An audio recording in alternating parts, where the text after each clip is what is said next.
Donc ce qu'on va voir en fait ensemble dans cette capsule, c'est on va parler un petit peu de l'acte d'écrire et l'acte de dessiner.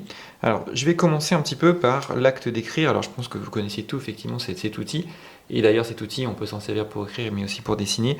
Et je vais vous simuler en fait l'acte d'écrire. Donc on sait tous que quand on écrit, généralement le processus c'est qu'on va poser sa main, on va mettre du poids en fait assez fort parce que on va appuyer assez fort pour marquer en fait l'encre directement et on est dans un processus où en fait on va réfléchir à ce qu'on va dire et puis en même temps on va écrire. Alors il y en a qui écrivent de différentes manières, moi je suis gaucher, etc.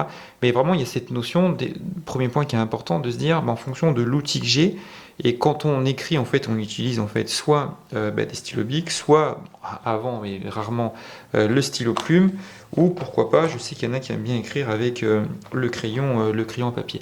Mais on est toujours dans cette démarche de dire je vais écrire, et puis alors on peut dire qu'il y en a qui ont des fois des belles écritures, et des fois il y en a qui ont des écritures moins belles, et qui va ressortir aussi derrière cette écriture-là, c'est d'avoir en fait sa propre signature en fait. Ça veut dire sa propre façon en fait d'écrire, qui fait que du coup ça peut être encore une fois une belle écriture ou non, ou une écriture qu'on accepte. Il y en a qui disent moi j'aime bien la mienne, moi j'aime bien mon écriture, j'aime bien la tienne, etc.